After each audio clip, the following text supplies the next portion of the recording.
नमस्कार फ्रेंड्स, एडुशाला में आप सबका स्वागत है। फ्रेंड्स, आज के वीडियो में हम लोग देखेंगे एक अद्भुत और चमत्कारी पुस्तक। अर्थात ये किताब बिहार स्पेशल के लिए है और एकदम रामबाण है। क्यों? क्योंकि पूरा इसने मैप में दिया है। पूरा बिहार का इतिहास, भूगोल सब कुछ एकदम मैप में देके एकदम कंप्लीट करा दिया है। टू द पॉइंट है, आप देखेंगे अभी, ये बहुत ही बेहतरीन है। और एक चीज और है, ये बुक इसलिए भी महत्वपूर्ण है कि पिछले 3-4 सालों से सारे प्रश्न यहीं से आ रहे हैं। ज्योग्राफी के खास तौर से प्रश्न यहीं से आ रहे हैं। आप देखिएगा, 66वीं का उठा लीजिए, 67वीं का, 68वीं का, एक भी प्रश्न आप इससे बाहर नहीं दिखा सकते। आप मिलाइएगा, गारंटी दे रहा हूं कि सारे प्रश्न आपको यहीं से मिलेंगे 100% इस बुक से। तो फ्रेंड्स, पूरी संभावना है कि इस बार भी यहीं से क्वेश्चन आए। और बहुत शॉर्ट्स भी जो है नोट्स है की तरह है। ये छोटी सी वीडियो है, आप आराम से इजीली इसको डाइजेस्ट कर सकते हैं। इजीली ये पचेगा भी। क्यों? क्योंकि ये एकदम टू द पॉइंट दिया हुआ है, फालतू के इसमें डाटाज नहीं है, जिससे कि आपको पढ़ने में आसानी होगी। तो चलिए फ्रेंड्स, स्टार्ट करते हैं। स्टार्ट करने से पहले अगर चैनल पे आप नए हैं तो चैनल को सब्सक्राइब कीजिए, वीडियो को लाइक कीजिए, शेयर कीजिए और कमेंट कीजिए। चलिए स्टार्ट करते हैं। बिहार का भौगोलिक परिचय। चूंकि बिहार भारत में स्थित है और भारत उत्तरी गोलार्ध में स्थित है, इसलिए बिहार भी उत्तरी गोलार्ध में है। तो अब हम इसका अक्षांशी और देशांतरी विस्तार देख लेते हैं। सबसे पहले तो ये 24 डिग्री 20 मिनट 10 सेकंड उत्तरी अक्षांश से स्टार्ट होके 27 डिग्री 31 मिनट 15 सेकंड उत्तरी अक्षांश तक विस्तृत है। अब देशांतरी विस्तार देख लेते हैं। तो ये 83 डिग्री 19 मिनट 50 सेकंड पूर्वी देशांतर से 88 डिग्री 17 मिनट 40 सेकंड पूर्वी देशांतर तक विस्तृत है। इसका उत्तर से दक्षिण लंबाई देख लीजिए। इसकी उत्तर से दक्षिण लंबाई 345 किलोमीटर, या फिर इसको आप 3-4-5 किलोमीटर भी कह सकते हैं। तो उत्तर से दक्षिण इसकी लंबाई 3-4-5 किलोमीटर। और इसी तरीके से पश्चिम से पूर्व 483 किलोमीटर। ध्यान रखिएगा, पश्चिम से पूर्व 483 किलोमीटर इसकी चौड़ाई है। और देख लेते हैं, बिहार दिवस 22 मार्च को मनाते हैं। क्यों मनाते हैं? क्योंकि बिहार की स्थापना इसी दिन हुई थी। इसका नाम बिहार है और ये 22 मार्च 1912 को बंगाल से अलग हुआ था। और जब ये अलग हुआ 22 मार्च 1912 को, तो उड़ीसा भी इसके साथ ही था।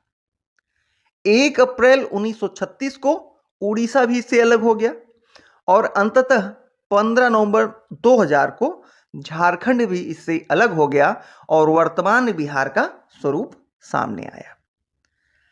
और देख लेते हैं इसमें, इसका कुल क्षेत्रफल देखें तो 94,163 वर्ग किलोमीटर है। 94,163 वर्ग किलोमीटर इसका कुल क्षेत्रफल है। और क्षेत्रफल प्रतिशत पूरे भारत का कितना है? तो भारत की कुल क्षेत्रफल का 2.86% है। 2.86%। समुद्र तल से ऊंचाई देखें तो 173 फीट है और समुद्र तल से दूरी 200 किलोमीटर है।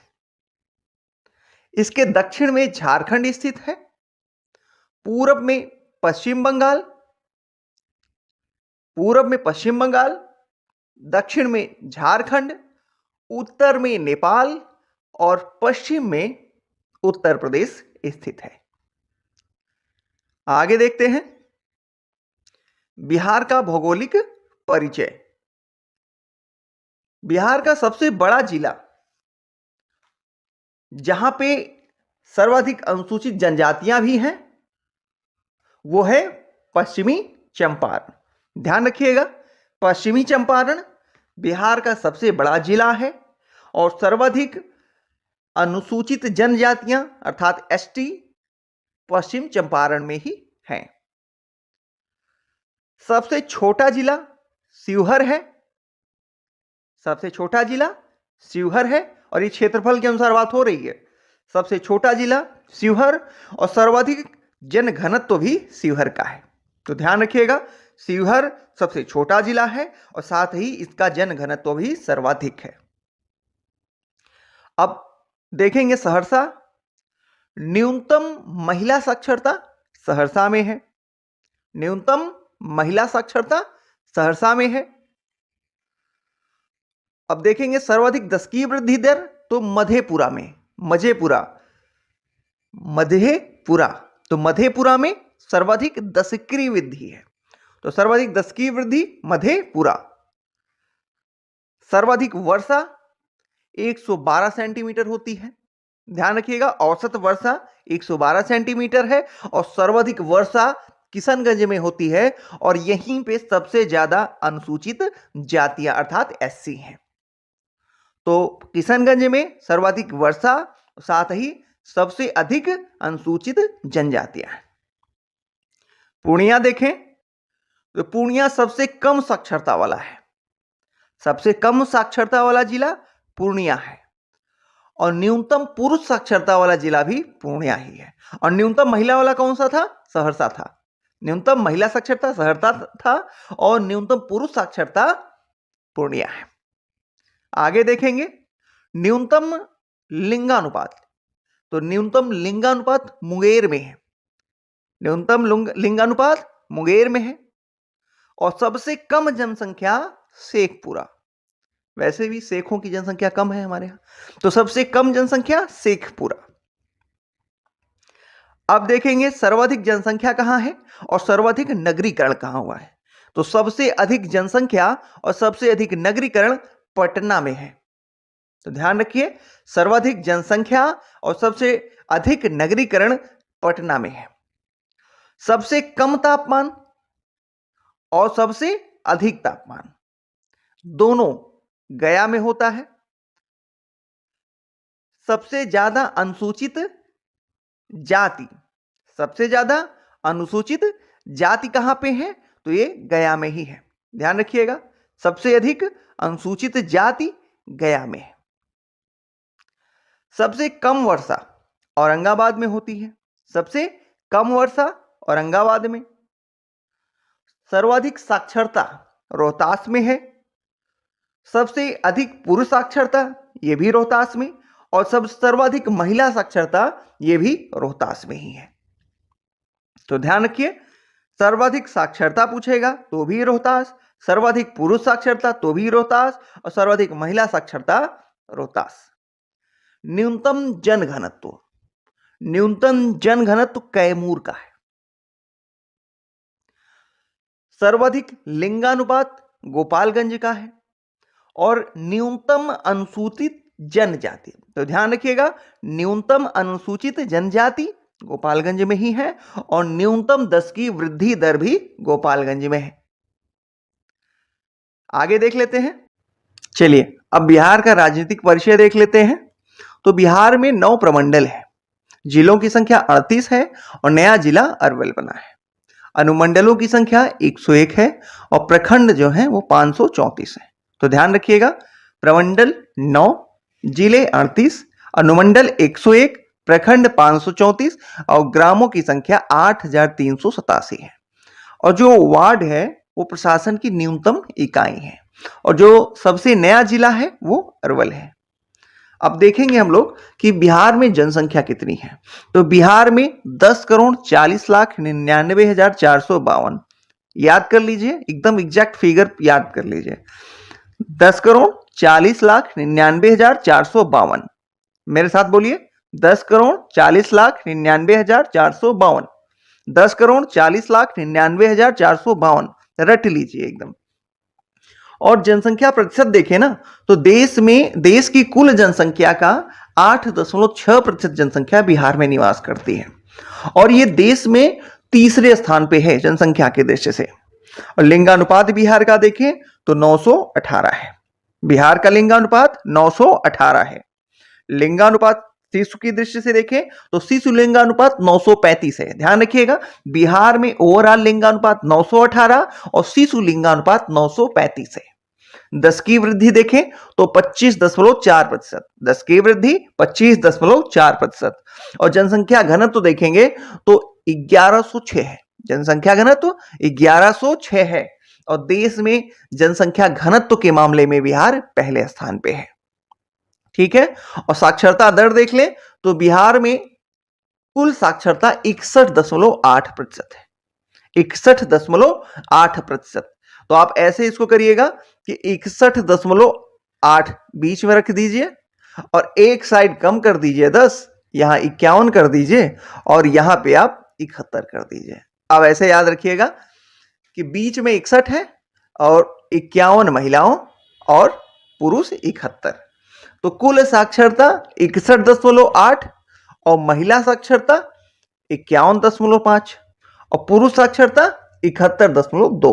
तो ध्यान रखिए कुल साक्षरता दर 61.8, पुरुष साक्षरता दर 71.2, महिला साक्षरता 51.5 है। लोकसभा में 40 सीटें हैं बिहार को, राज्यसभा में कुल 16 सीटें मिली हैं। लोकसभा में बिहार के पास 40 सीटें हैं और राज्यसभा में 16 सीटें हैं। विधानसभा में बिहार की कुल 243 सीटें हैं और विधान परिषद की 75। विधानसभा की 243, विधान परिषद की 75। और ध्यान रखिएगा ये जो विधानसभा है वो द्विसदनात्मक है। आगे देख लेते हैं बिहार के वन्य जीव अभ्यारण्य। तो यहां पे हम लोग जिले वाइज देखेंगे तो सबसे पहले पश्चिमी चंपारण देखते हैं। तो पश्चिमी चंपारण में एकमात्र राष्ट्रीय उद्यान है जिसका नाम है वाल्मीकि नगर राष्ट्रीय उद्यान। तो ध्यान रखिएगा बिहार में एकमात्र राष्ट्रीय उद्यान वाल्मीकि नगर राष्ट्रीय उद्यान है और यहीं पे उदयपुर वन्यजीव अभ्यारण्य भी है। यहीं पे उदयपुर वन्यजीव अभ्यारण्य भी है। आगे देखेंगे हम लोग बेगूसराय में कांवर झील पक्षी अभ्यारण्य है। तो कांवर झील पक्षी अभ्यारण्य कहां हो गया? बेगूसराय। अब देखेंगे कटिहार में गोगाबिल पक्षी अभ्यारण्य है। गोगाबिल पक्षी अभ्यारण्य कटिहार में। अब देखेंगे हम लोग भागलपुर में 2 अभ्यारण्य। कौन कौन से? भागलपुर में 2 अभ्यारण्य, एक हो गया विक्रमशिला पक्षी अभ्यारण्य पक्षी विहार और दूसरा है विक्रमशिला गांगेय डॉल्फिन अभ्यारण्य। विक्रमशिला पक्षी विहार ये भी भागलपुर में है और विक्रमशिला गांगेय डॉल्फिन अभ्यारण्य ये भी भागलपुर में है। भीम बांध देख लीजिए तो भीम बांध मुंगेर में है। भीम जो थे इतने ताकतवर थे सबको मुरेर देते थे, मतलब मुंगेर याद करने के लिए बता रहे। तो भीम बांध मतलब मुंगेर में। आगे देखेंगे जमुई में है 2 है। जमुई में 2 अभ्यारण्य, एक नागी डैम और दूसरा नकटी डैम। नागी नकटी याद रखिएगा, नागी डैम पक्षी अभ्यारण्य और नकटी डैम पक्षी अभ्यारण्य ये दोनों जमुई में है। अब देखेंगे राजगीर में, तो राजगीर में भी 2 अभ्यारण्य है। कौन कौन से? एक है राजगीर अभ्यारण्य और दूसरा है पंत अभ्यारण्य। तो राजगीर अभ्यारण्य तो पूछेगा नहीं, वो पूछेगा पंत अभ्यारण्य। कहां है? राजगीर में है। संजय गांधी जैविक उद्यान ये सबसे ज्यादा पूछा गया है। संजय गांधी जैविक उद्यान ये पटना में है। गया में गौतम बुद्ध अभ्यारण्य है तो ये नहीं पूछेगा। कैमूर वन्यजीव अभ्यारण्य ये भी कैमूर में है। बक्सर पक्षी अभ्यारण्य बक्सर में है। अब देख लेते हैं वैशाली में भी अभ्यारण्य है, उसका नाम देख लेते हैं। वैशाली में बदला सलीम अली झुब्बा सहनी अभ्यारण्य। बदला सलीम अली झुब्बा साहनी अभ्यारण्य भी वैशाली में है। आगे देख लेते हैं बिहार का खनिज संसाधन। देखिए जितने भी इंपॉर्टेंट है ना, सारी इंपॉर्टेंट चीज आपको यहां मिल जानी है। इससे बाहर आपको कुछ छूटेगा ही नहीं, इससे बाहर कुछ रहेगा ही नहीं। इसको आप 10 बार पढ़ लीजिए, 1-2 बार वीडियो से पढ़ लीजिए, उसके बाद चाहे आप पीपीटी में या मतलब पीडीएफ में या बुक में किसी में पढ़ लीजिए। इससे बाहर मत पढ़िए, इतना बहुत है। चलिए देखते हैं अब खनिज में देखेंगे तो यहां पश्चिमी चंपारण है, यहां पे सोरा पाया जाएगा और सोरा पाया जाएगा बेगूसराय में। भागलपुर में चीनी मिट्टी और सीसा पाई जाएगी।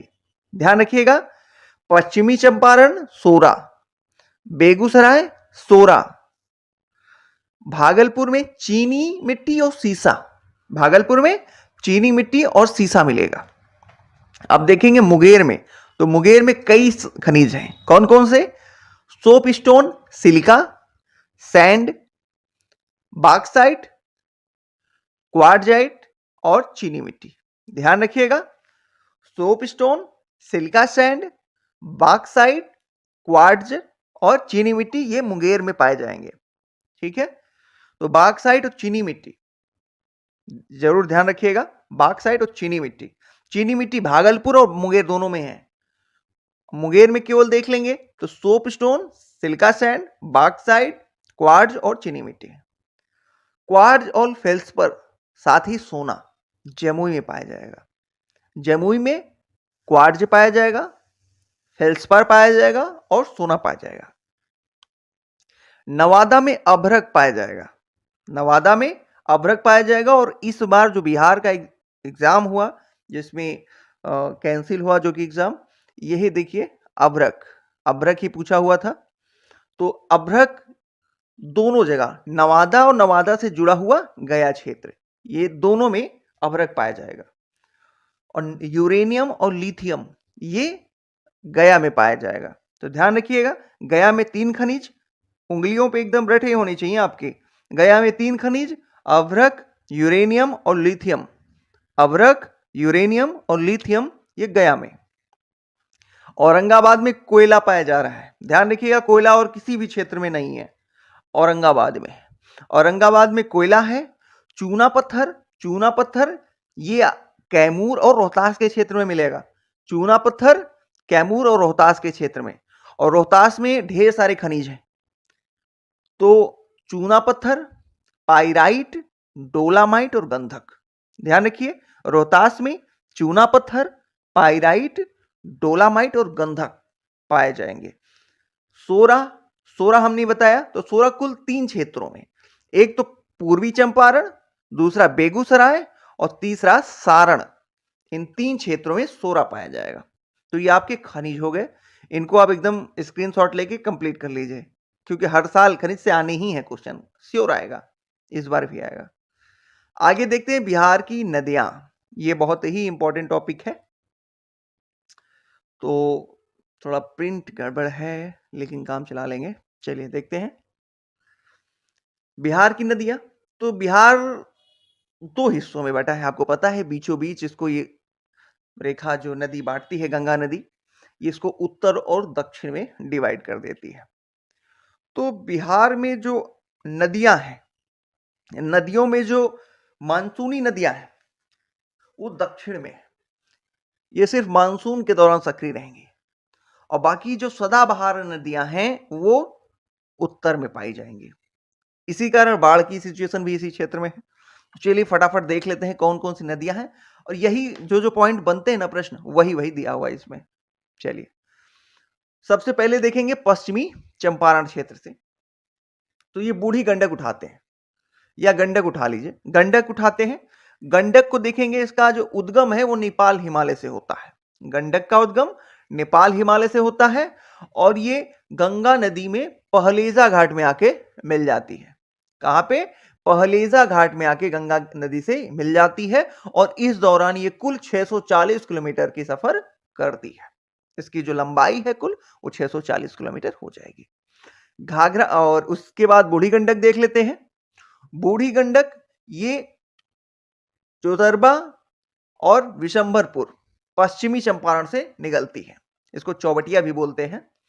तो संगम इसका गंगा नदी खगड़िया के पास हो जाता है। तो ध्यान रखिएगा, इसका संगम जो है वो खगड़िया नदी के खगड़िया के पास गंगा नदी से हो जाता है। और बूढ़ी गंडक की कुल लंबाई 320 किलोमीटर है। तो यहां पे एक चीज और आप क्लियर करते चलिएगा, इन नदियों के नाम कि जो उत्तर की नदियां हैं और दक्षिण की नदियां हैं, ये भी पूछता है। तो गंडक है, बूढ़ी गंडक है, कमला है और बागमती, कमला और कोसी है। ध्यान रखिएगा, फिर से देख लीजिए, गंडक, बूढ़ी गंडक, बागमती, कमला और कोसी। महानंदा, घाघरा ये उत्तर की नदियां हैं। और दक्षिण की नदियां देखेंगे, कर्मनाशा, सोन है, पुनपुन है, फाल्गु है, क्यूल है, अजय है, ये दक्षिण की नदियां हैं। तो इनको याद रखिएगा, ये पूछ लेता है कौन सी नदियां दक्षिण में है, कौन सी उत्तर में। चलिए बागमती देख लेते हैं। बागमती का उद्गम शिवपुर श्रेणी में होता है और ये नेपाल हिमालय में है। संगम इसका कोसी नदी से होता है। बागमती कोसी नदी से मिल जाती है और कहां मिलती है, तो ये बदला घाट में मिलती है। बदला घाट में कोसी नदी से बागमती मिल जाती है और इस दौरान कुल वो 589 किलोमीटर का सफर करती है। कमला देखते हैं। कमला इसका उद्गम होता है महाभारत श्रेणी में और संगम इसका कोसी नदी में होता है। तो बागमती और कमला दोनों का संगम कोसी में हो रहा है और कोसी में ये कहां मिलती है, तो बदला घाट के में। तो ध्यान रखिएगा, कमला बदला घाट के पास कोसी में मिल जाती है। कोसी देख ले, तो कोसी नेपाल एवं तिब्बत से निकलती है और गंगा के कुर्मी कुर्सेला कुर्सेला घाट के पास कटिहार में आके मिल जाती है। तो ध्यान रखिए, कोसी कुर्सेला घाट के पास गंगा नदी से मिल जाती है कटिहार में। और बिहार में प्रवेश कहां से करती है ये, तो बिहार में ये सीतामढ़ी से प्रवेश करती है। आगे देखेंगे महानंदा के बारे में। तो महानंदा का उद्गम दार्जिलिंग में होता है और संगम इसका गंगा नदी में है और इसकी कुल लंबाई 360 किलोमीटर है और ये बांग्लादेश में, ध्यान रखिएगा, महानंदा भारत में नहीं मिलती है गंगा से, ये बांग्लादेश में ही मिलती है। और बिहार में प्रवेश ये करती है किशनगंज में। अब गंगा के बारे में देख लेते हैं। गंगा बहुत इंपॉर्टेंट है, ध्यान रखिएगा। तो गंगा में इसका उद्गम जो है वो उत्तराखंड के गोमुख से होता है, सबसे पहला चीज। संगम इसका बंगाल की खाड़ी में होता है और बिहार में ये बक्सर के चौसा के पास प्रवेश करती है और बिहार के बाहर ये कटिहार से होती है और बिहार में इसकी कुल जो लंबाई है वो 445 किलोमीटर है। 445 किलोमीटर, ये पूछ सकता है, 445 किलोमीटर। और बिहार के कुल 12 जिलों को ये स्पर्श करती हुई निकलती है। ध्यान रखिए, बिहार के कुल 12 जिलों को स्पर्श करती हुई निकलती है। अजय को देख लेते हैं। तो अजय दक्षिण भारत की नदी है, दक्षिण बिहार की नदी है और ये देवघर झारखंड से निकलती है और भागीरथी नदी पश्चिम बंगाल में आके मिल जाती है। किऊल को देखें तो किऊल का उद्गम होता है तीसरी पहाड़ी क्षेत्र से और गिरिडीह झारखंड। ध्यान रखिए, तीसरी पहाड़ी क्षेत्र गिरिडीह झारखंड से किऊल निकलती है। संगम इसका गंगा नदी में होता है। कहां पे, सूरजगढ़ लखीसराय में। सूरजगढ़ लखीसराय में किऊल का संगम गंगा से हो जाता है। अब देखेंगे फाल्गु नदी। फाल्गु का उद्गम निरंजना और मोहना के संगम से हुआ है। फाल्गु नदी का उद्गम निरंजना और मोहना के संगम से गया में होता है और इसका जो मिलती है ये पुनपुन में मिल जाती है। ठीक है, आगे देखेंगे हम लोग पुनपुन। पुनपुन का उद्गम छोटा नागपुर क्षेत्र से होता है, पलामू झारखंड। छोटा नागपुर पलामू झारखंड से इसका उद्गम होता है और ये फतुहा के निकट आके गंगा से मिल जाती है। और सोन नदी देख लीजिए। तो सोन का उद्गम मैकाल पर्वत के अमरकंटक श्रेणी मध्य प्रदेश से हुआ है और ये पटना के समीप गंगा से मिल जाती है। पटना के समीप गंगा से मिल जाती है। इस दौरान इसकी कुल लंबाई 784 किलोमीटर है। बिहार में प्रवेश ये रोहतास से करती है। बिहार में कहां से करती है, रोहतास से प्रवेश करती है। चलिए आगे देखते हैं कर्मनाशा नदी। तो कर्मनाशा का उद्गम कैमूर पर्वत से होता है और संगम इसका गंगा नदी में चौसा के स्थान पे हो जाता है। तो ध्यान रखिएगा, चौसा में गंगा नदी से कर्मनाशा मिल जाती है। अब देखेंगे आगे बिहार की नदी घाटी परियोजना, बहुत ही इंपॉर्टेंट है। तो नदी घाटी परियोजना में सबसे पहले हम लोग देखते हैं गंडक का, क्योंकि सबसे ज्यादा पूछा भी यही जाता है। गंडक नदी घाटी परियोजना देखेंगे तो इसमें कुल 4 नदी घाटी परियोजनाएं हैं। उंगलियों पे रख लीजिए चारों। एक तो हो गया, गिनिए हमारे साथ, त्रिवेणी नहर, सारण नहर, तिरहुत नहर और तेउर नहर। फिर से, त्रिवेणी नहर, सारण नहर, तिरहुत नहर और तेउर नहर, ये 4 नहर गंडक के हैं। त्रिवेणी, सारण, तिरहुत और तेउर। कोसी नदी का देख लीजिए तो कोसी में सिर्फ 2 याद करना है आपको। कौन कौन सा? राजपुर नहर बांध, हनुमान नगर बांध, राजपुर नगर बांध और हनुमान नगर बांध। बस, बाकी जो कोसी, पूर्वी कोसी, पश्चिमी कोसी, ये पूछेगा नहीं। राजपुर नहर बांध, हनुमान नगर बांध, इसको याद रखिएगा कोसी नदी के। सोन नदी परियोजना, ये पूछेगा नहीं क्योंकि दोनों में सोन लगा हुआ है, आप देख लीजिए।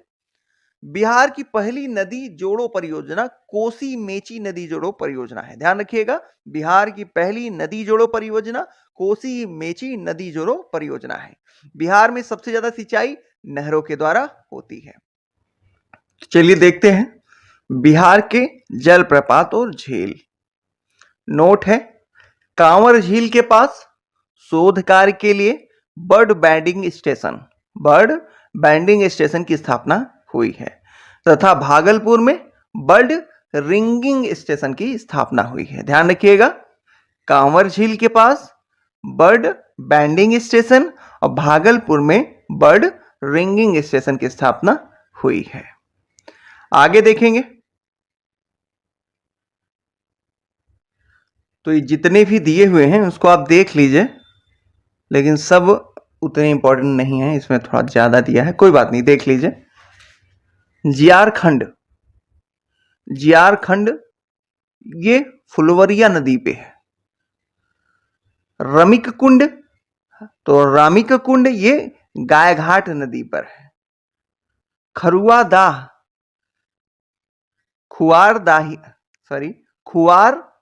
खुआरी दाह बहुत छोटा है, थोड़ा सा ब्लर है, उसके लिए हम यही मिल पाया। चलिए, खुआर दाह ये असानी नदी पर है। धुआंधार ये इंपॉर्टेंट है। धुआंकुंड काब धोबा नदी पे है। दुर्गावती खादर कोह पे है। दुर्गावती या खादर कोह ये दुर्गावती पे है। फिर से सुन लीजिए, धुआंकुंड ये काब नदी पे है। दुर्गावती या खादर कोह ये दुर्गावती नदी पे है। सुखलदरी नदी कनहर है, तो ध्यान रखिएगा, सुखलदरी ये कनहर नदी पे है। ओखारिन कुंड, तो ओखारिन कुंड गोपथ नदी पर है। ककोलत ये इंपॉर्टेंट है, ककोलत ये कोडरमा पठार के उतरने वाले धारा से है। कोडरमा पठार से उतरने वाली धारा से ककोलत जलप्रपात बनता है। अब ध्यान रखिए, कांवर झील बेगूसराय में है और क्षेत्रफल इसका 16 वर्ग किलोमीटर है। निर्माण गंडक नदी के विसर्प पे किया गया है। निवास 106 प्रजाति के पक्षी यहां पे निवास करते हैं। एशिया की सबसे बड़ी गोखुर झील आर्द्र क्षेत्र है ये। ध्यान रखिए, एशिया की सबसे बड़ी गोखुर झील आर्द्र क्षेत्र है। अब देखेंगे गोगा झील क्षेत्रफल इसका 5 वर्ग किलोमीटर है और क्षेत्र इसका मनहारी है। इस झील के आसपास कई छोटी छोटी झीलें स्थित है और ये कटिहार में है। ध्यान रखिए, गोगा झील कटिहार में। आगे देखेंगे गोखुर झील ये सिमरी बख्तियारपुर झील। गोखुर झील या सिमरी बख्तियारपुर झील, निर्माण इसका कजमुनिया, सरडिया, कमीबी, कोबरा आदि झीलों के मिलने से हुआ है। आगे देख लेते हैं, एक और है कुशेश्वर स्थान, ये भी इंपॉर्टेंट है, ध्यान रखिएगा। कुशेश्वर स्थान झील क्षेत्रफल 20 से 100 वर्ग किलोमीटर है। निर्माण इसका कमला, करेह आदि नदियों के जल एकत्रित होने से होता है। मछली उत्पादन का मुख्य केंद्र है ये, और 1972 ईस्वी में इस झील को पक्षी अभ्यारण्य घोषित किया गया था। कुशेश्वर जरूर याद रखिएगा, ककोलत जरूर याद रखिएगा, कांवर भी याद रखिएगा, गोगा 1 2 3 4 5 बस इतने याद रखिएगा, ये बहुत इंपॉर्टेंट है। अब देखेंगे बिहार की मिट्टी। तो बिहार की मिट्टी देखेंगे हम लोग, बीच से बांट दीजिए। पर्वतीय उत्तरी क्षेत्र आप जानते ही हैं, मिट्टियों का निर्माण कैसे होता है ये भी आपको पता है। चलिए अब हम देख लेते हैं यहाँ पे कि मिट्टियों के कितने प्रकार हैं। सबसे पहले हम यहाँ पे देखेंगे कि बिहार में कितने प्रकार की मिट्टी पाई जा रही है। तो हम देखेंगे पर्वत पदीय मिट्टी, एक सेकेंड,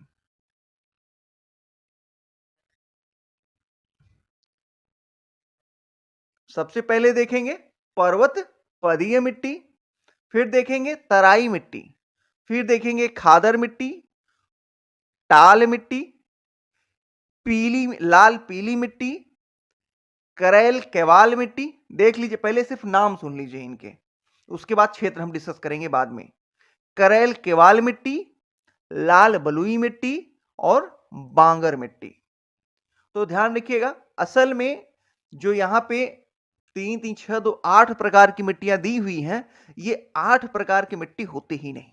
यहाँ पे ये जो मिट्टियां हैं इनमें थोड़ी थोड़ी विशेषता के कारण ये थोड़ी अलग हो गई। जैसे ये उत्तर का क्षेत्र देखें तो यहाँ पे टोटल ये दोमट मिट्टी ही है टोटल, लेकिन इनमें थोड़ा जैसे खादर है, बांगर है, तराइन है, ये उसी के रूप है। जैसे यहाँ पर्वतपदीय है तो ये पर्वतीय क्षेत्र लेके आ रही है तो पर्वतपदीय। ठीक है, अब देख लेते हैं, अब एक एक के नाम देख लेते हैं और उन पे डिस्कस कर लेते हैं। पर्वत पदीय मिट्टी देखेंगे तो पर्वत पदीय मिट्टी उत्तर पश्चिमी भाग में पाई जाती है। उत्तर पश्चिमी भाग में पर्वत पदीय मिट्टी पाई जाती है, और ये हिमालयन मिट्टी या कंकरीले पथरीले कम उपजाऊ मिट्टी के नाम से भी जाना जाता है। ध्यान रखिएगा, इसको कंकरीले पथरीले होते हैं ये, और ये कम उपजाऊ की भी होती है। पर्वत पदीय मिट्टी इसका नाम है, और ये पश्चिमी भाग में पाई जाती है, इसको हिमालयन मिट्टी भी कहते हैं, और यह कंकरीली और पथरीली होती है, और साथ ही ये कम उपजाऊ होती है, और ये भांवर क्षेत्र में विशेषता पाई जाती है।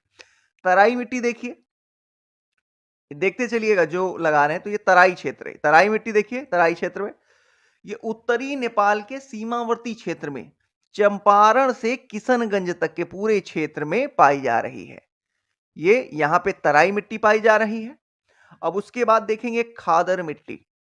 तो खादर मिट्टी ये नवीन जलोढ़ मिट्टी सबसे उपजाऊ होती है। ये खादर मिट्टी है, और नवीन जलोढ़ मिट्टी भी से कहते हैं। ये सबसे अधिक उपजाऊ होती है, यहाँ पे हर प्रकार की फसल उत्पादन होता है, और ये पूर्णिया कटिहार तक विकसित है। पूरा यहाँ पूर्णिया कटिहार तक पूरा ये विकसित है। आगे देखेंगे टाल मिट्टी, ध्यान रखिएगा जहां से क्वेश्चन बनेगा, टाल मिट्टी इसको ध्यान रखिएगा। टाल मिट्टी और पर्वतपदीय मिट्टी ये जरूर याद रखिएगा। टाल मिट्टी सबसे कम उपजाऊ है, और गंगा के दक्षिणी क्षेत्र में, गंगा के दक्षिणी क्षेत्र में टाल मिट्टी पाई जा रही है। अब देखेंगे लाल या पीली, लाल वो पीली मिट्टी, यहां पे लौह ऑक्साइड के कारण ये लाल वो पीली मिट्टी हो गई है। लौह ऑक्साइड के कारण इसको लाल व पीली मिट्टी कहते हैं। क्षेत्र जरूर देखते चलिएगा, क्योंकि जब प्रश्न बनेगा तो सीधे आपको जब पता होगा कि इस क्षेत्र में है तो आप ऑप्शन मार देंगे, सही हो जाएगा। लाल पीली मिट्टी लौह ऑक्साइड के कारण होती है, और चूंकि लौह ऑक्साइड की मात्रा इसमें ज्यादा होती है तो ये उपजाऊ कम होगी, उपजाऊ कम होती है, और इसी को बल सुंदरी मिट्टी भी कहते हैं। ध्यान रखिएगा, पूछा हुआ प्रश्न है, बल सुंदरी मिट्टी भी इसी को कहा जाता है। अब देखेंगे करैल केवाल। अब ध्यान रखिएगा कौन से क्षेत्र में, और पूरे बिहार में भी सब सर्वाधिक किस क्षेत्र में कौन सी मिट्टी पाई जा रही है। करैल केवाल का ध्यान रखिए, करैल केवाल ये पुरानी जलोढ़ मिट्टी है। ऊपर से मिट्टियां आ रही हैं जब, तो इस साइड में जितनी रहेंगी सब पुरानी जलोढ़ मिट्टी रहेंगी, ऊपर जो रहेंगी वो नवीन जलोढ़ मिट्टियां रहेंगी। कैसे रहेंगी, जब कभी एक मिट्टी पे स्पेशल क्लास होगी तो उसमें हम लोग डिस्कस कर लेंगे। वैसे भी आपको पता होगा कि मिट्टी का निर्माण कैसे होता है, कैसी चीजें होती हैं। करैल केवाल मिट्टी देखेंगे तो इसको पुरानी जलोढ़ मिट्टी भी कहते हैं और ये उपजाऊ होती है और ये पटना और नालंदा क्षेत्र में विशेषतः केंद्रित है। आप देखेंगे बलुआ, अब यहाँ पे भी ध्यान रखिएगा, कैमूर का क्षेत्र, यहाँ पे लाल बलुई मिट्टी इसको कहते हैं, लाल बलुई मिट्टी, ये बलुई है तो उपजाऊ कम होगी और कैमूर के पठारी क्षेत्र में पाई जाती है और साथ ही इसमें लौह की अधिकता है, ध्यान रखिएगा आयरन की अधिकता इसमें है। अब देख लीजिए बांगर मिट्टी, बांगर वही पुरानी जलोढ़ मिट्टी, इसको बांगर कहते हैं और ये चंपारण, मुजफ्फरपुर और दरभंगा, चंपारण, मुजफ्फरपुर, दरभंगा इन क्षेत्रों में पाई जा रही है। जो खाली क्षेत्र है इन क्षेत्रों में बांगर मिट्टी पाई जा रही है। पूरा इसको पॉज करके एक बार जरूर देख लीजिएगा, क्षेत्र अगर दिमाग में बैठ गया तो गलत नहीं होगा प्रश्न। चलिए अब बिहार की चट्टानें देख लेते हैं। तो इसमें देखेंगे सबसे पहले है क्वाटरनरी चट्टानें, इनके भी क्षेत्र देखते चलिएगा, जस्ट मिनट, हाँ चलिए। बिहार की चट्टानें, इनमें आप क्षेत्र देखते चलिएगा, ये जो सबसे ऊपरी क्षेत्र है पश्चिमी चंपारण का, यहां पे आप देखेंगे क्वाटरनरी चट्टानें, जलोढ़, यह हिमालय एवं छोटा नागपुर का पठारी क्षेत्र है, ठीक है। अब ये जो बीच का क्षेत्र ये है, यह टर्सरी या वलित चट्टानें और ये पश्चिमी चंपारण में है, ध्यान रखिए, टर्सियरी या वलित चट्टानें, ये हिमालय के तराई क्षेत्र पश्चिमी चंपारण में स्थित है। अब आगे देखेंगे हम लोग, मेनली चट्टान तो इधर ही है, देख लीजिए विंध्यन समूह की चट्टान। तो अब ये प्रश्न बनेगा कि विंध्यन समूह की चट्टान बिहार के किन क्षेत्रों में पाई जा रही हैं, तो यहीं आप देख लीजिए विंध्यन समूह की चट्टान कहां कहां पाई जा रही है, देख लिया आपने। अब देख लीजिए धारवाड़ समूह की चट्टानें, अब यहाँ पे कैमूर, सोन नदी घाटी, रोहतास, ये सब याद करने की जरूरत ही नहीं क्योंकि यहाँ आपको पता है कौन कौन से क्षेत्र हैं यहाँ पे, फिर भी इसकी विशेषता देख लीजिए। सबसे पुरानी चट्टान विंध्यन समूह की चट्टान है, सबसे पुरानी विंध्यन समूह की चट्टान है और दक्षिण पश्चिमी बिहार में यहां पे ये पाई जा रही है, यहां पे ये पाई जा रही है। और जिला देखें तो कैमूर, सोन नदी घाटी, रोहतास, ये पता ही है आपको। चलिए आगे देखते हैं धारवाड़ क्रम की चट्टान। तो धारवाड़ क्रम की चट्टान ये आप देख रहे हैं निचला क्षेत्र, ये पूरा यहां से लेके रोहतास के बाद से लेके यहां तक देख लीजिए, ये पूरा धारवाड़ चट्टानें हैं और धारवाड़ चट्टानें हैं तो यहाँ पे खनिज अधिक होंगे, सिंपल सी बात है। दक्षिण पूर्वी बिहार में पाया जाता है। जिला इसमें देखें तो मुख्यतः इसमें मुंगेर, जमुई और नवादा, मुंगेर, इस तरफ मुंगेर, जमुई और नवादा, ये नवादा का क्षेत्र। खनिज, इसमें अभ्रक के निक्षेप पाए जा रहे हैं, इसमें अभ्रक के निक्षेप पाए जाते हैं। अब क्वाटरनरी चट्टानें देखिए, ये जलोढ़ चट्टानें ये हो चुका है, आगे देख लेते हैं। वही है क्वाटरनरी जलोढ़ चट्टानें, हिमालय, ये सब देख लीजिए, कुछ खास नहीं है। आगे देखेंगे बिहार का जलवायु क्षेत्र, ये इंपॉर्टेंट है। तो बिहार का जलवायु क्षेत्र देख लेते हैं, जस्ट मिनट।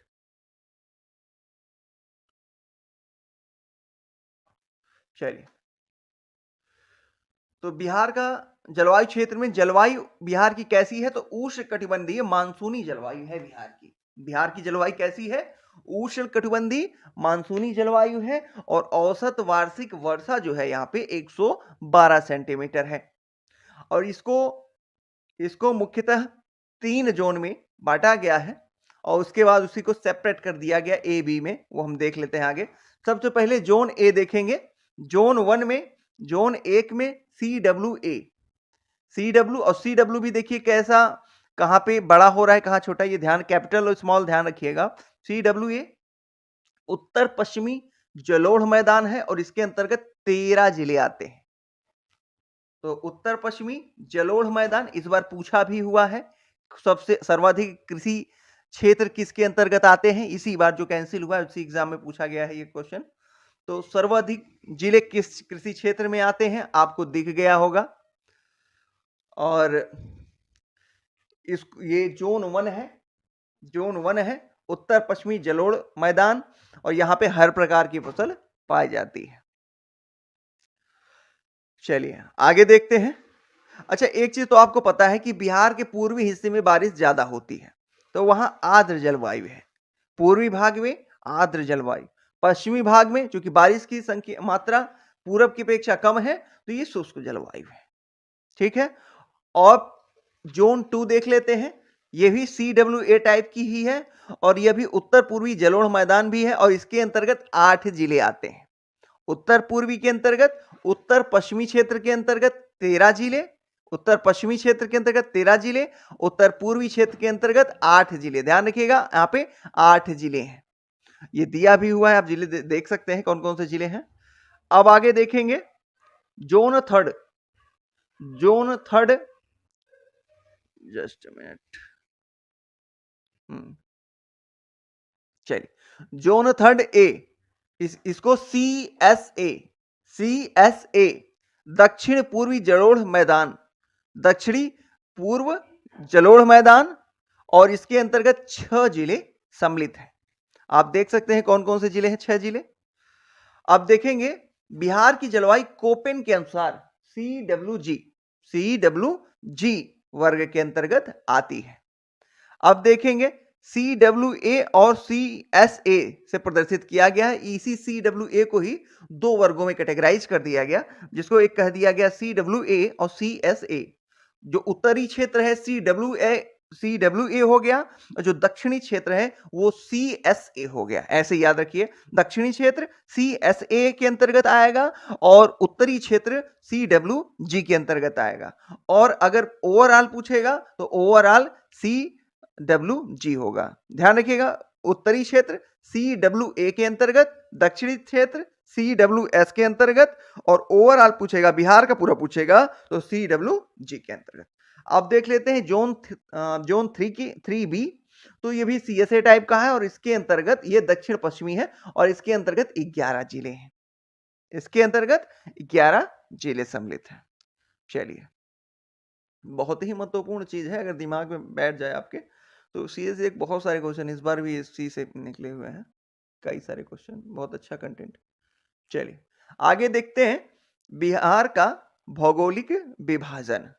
तो इसका जो भौगोलिक विभाजन है आपने देख ही लिया, गंगा नदी मेनली इसको प्राकृतिक रूप से डिवाइड कर रही है।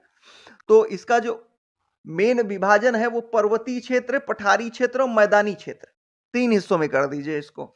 तो पर्वतीय क्षेत्र के अंतर्गत ये आ जाएगा, मैदानी क्षेत्र के अंतर्गत ये आ जाएगा, और पठारी क्षेत्र के अंतर्गत ये पार्ट आ जाएगा। तो देख लिया आपने, पर्वतीय क्षेत्र के अंतर्गत ये क्षेत्र, मैदानी क्षेत्र के अंतर्गत ये क्षेत्र आ जाएगा, और पठारी क्षेत्र के अंतर्गत ये क्षेत्र आ जाएगा।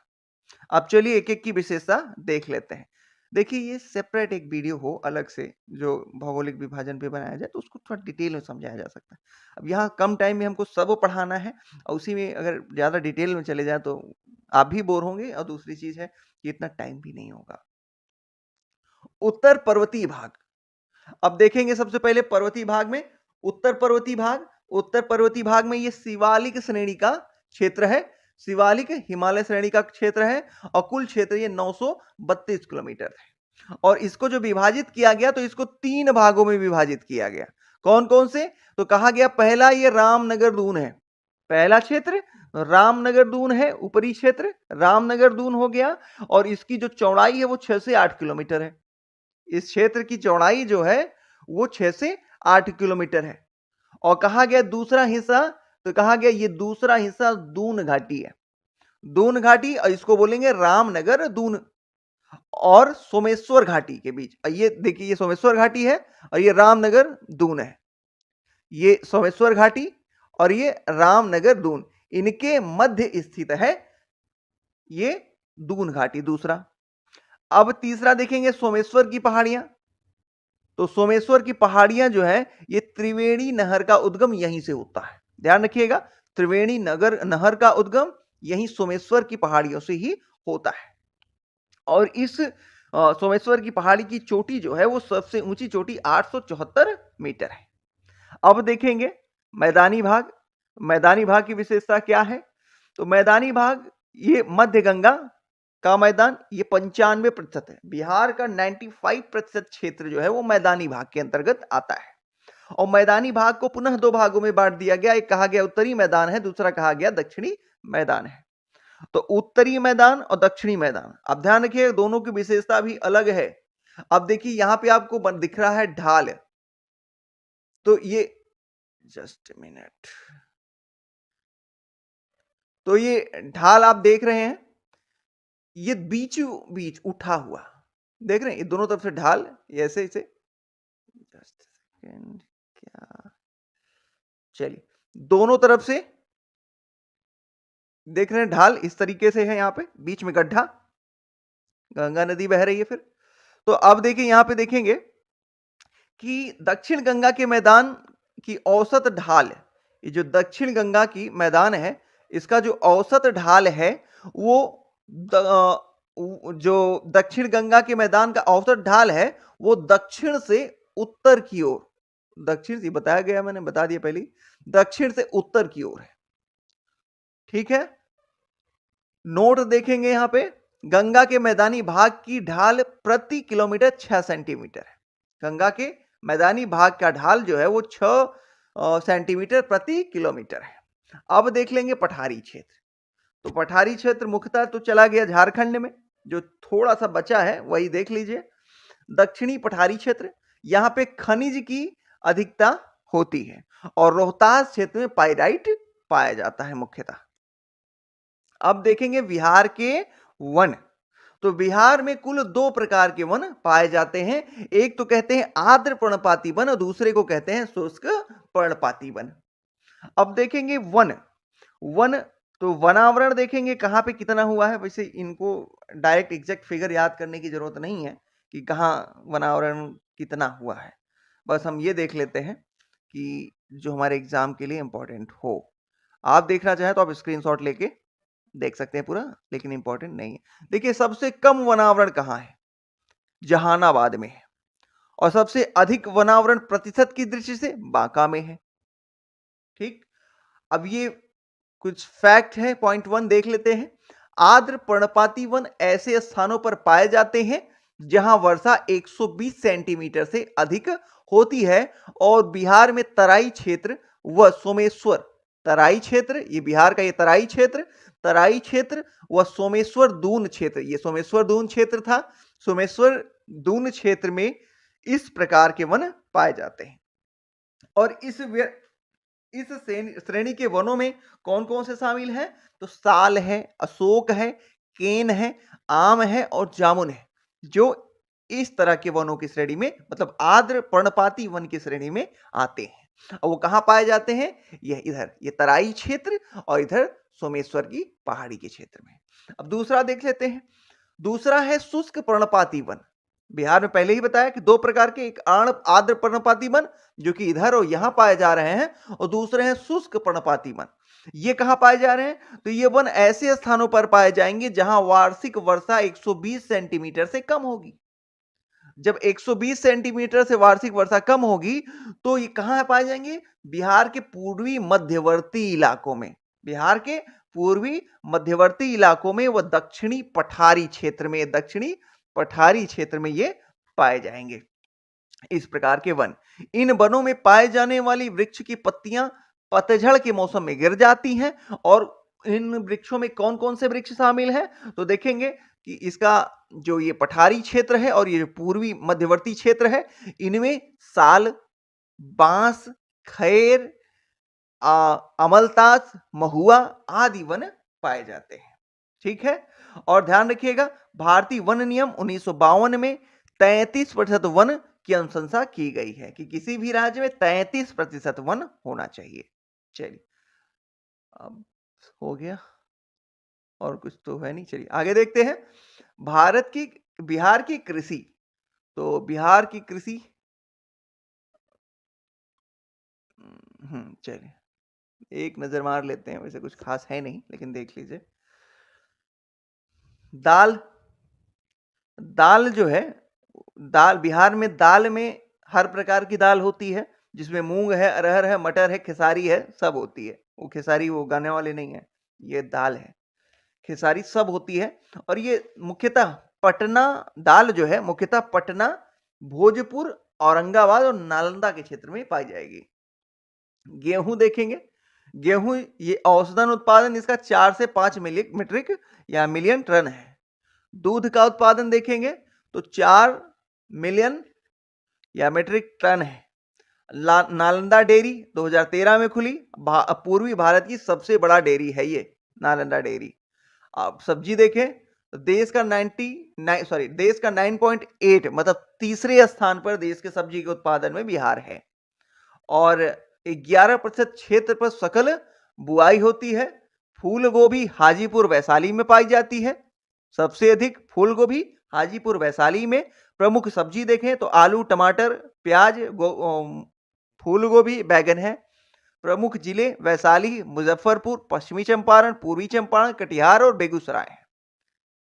फल, अच्छा देखिए ये पूछेगा नहीं, ये फालतू का यहाँ पे दिया हुआ है, इसको आप स्क्रीनशॉट लेके एक बार देखना चाहे तो आप देख सकते हैं, अदरवाइज ये पूछेगा नहीं। इसको हम स्किप करते हैं, आगे देखते हैं। आप देख लीजिए, अगर आप चाहते हैं इसको तो स्क्रीनशॉट लेके पढ़ सकते हैं। अब देखेंगे बिहार में उद्योग, ये इंपॉर्टेंट है। अब बिहार में उद्योग की चर्चा करें, जिसकी बहुत ज्यादा जरूरत है बिहार में, क्योंकि उद्योग तो सारे चले गए, खनिज सारे चले गए उसके। बिहार के झारखंड में जनसंख्या यहां रह गई। अब देखेंगे प्लाईवुड कारखाना, प्लाईवुड कारखाना वैशाली हाजीपुर में है। समस्तीपुर और दरभंगा में कागज उद्योग है, ध्यान रखिएगा, समस्तीपुर और दरभंगा में कागज उद्योग, प्लाईवुड उद्योग वैशाली हाजीपुर में। ठीक, अब देखेंगे बरौनी, बरौनी किस लिए फेमस है? थर्मल पावर स्टेशन और केंद्रीय उर्वरक के लिए, ध्यान रखिए, Barauni, Barauni thermal power station और उर्वरक उद्योग के लिए फेमस है। ये दोनों केंद्रीय संस्थान है, थर्मल पावर स्टेशन और उर्वरक उद्योग दोनों बरौनी में पाए जाएंगे। जूट देखें तो जूट पूर्वी क्षेत्र में बारिश ज्यादा होती चाहिए इसको, तो ये कटिहार क्षेत्र में पाया जाएगा। कटिहार में जूट और दिया सलाई उद्योग विकसित होगा, ध्यान रखिए, कटिहार में जूट और दिया सलाई उद्योग विकसित रहेगा। आगे देखेंगे बंदूक और सिगरेट। किसी को मुरेरना है तो आपके पास क्या होना चाहिए? बंदूक और सिगरेट, सिगरेट से भी आग निकल रही है, तो बंदूक और सिगरेट ये दोनों मुंगेर में पाए जाएंगे। कटिहार में जूट और दिया सलाई, और मुंगेर में बंदूक और सिगरेट। भागलपुर में रेशम उद्योग, भागलपुर में रेशम उद्योग, भागलपुर रेशम उद्योग। ऐसा रेशम का कपड़ा पहनिए ना कि हाथ रखते ही भाग जाए एकदम सर्र से, तो भागलपुर रेशम उद्योग। याद करने के लिए कुछ छोटी छोटी ऐसे ट्रिक होती हैं। अब देखते हैं, भागलपुर हो गया रेशम उद्योग। अब लखीसराय, लखीसराय में सिंदूर उद्योग। पटना मोकामा में, यहां पे हम देखेंगे, एक सेकेंड, भारत बैंगन and engineering company limited. Patna Mokama Bharat बैंगन इंजीनियरिंग कंपनी लिमिटेड। और चमड़ा या जूता उद्योग, ध्यान रखिएगा, चमड़ा उद्योग या जूता उद्योग, साथ ही भारत बैंगन एवं इंजीनियरिंग कंपनी लिमिटेड, ये मोकामा पटना में है। और पटना में ही पटाखा उद्योग, पटाखा कहां है मिलती हैं याद करने के लिए, पटाखा सबसे ज्यादा पटना में ही है, तो पटाखा उद्योग पटना में। Bihar state scooters limited Fatuha Patna. Dairy उद्योग पटना। तो ध्यान रखिएगा, Bihar state scooters limited Fatuha Patna, dairy उद्योग पटना और पटाखा उद्योग पटना।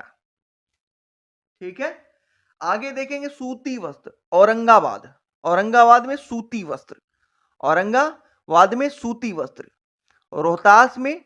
रोहतास में और कैमूर क्षेत्र, ये दोनों में ले लीजिए तो सीमेंट उद्योग, सीमेंट उद्योग खास तौर से मेनली इसको कैमूर क्षेत्र लेंगे, लेकिन इसको रोहतास में के अंतर्गत भी शामिल किया जा सकता है। इसी के साथ हमारा बिहार का भूगोल कंप्लीट होता है।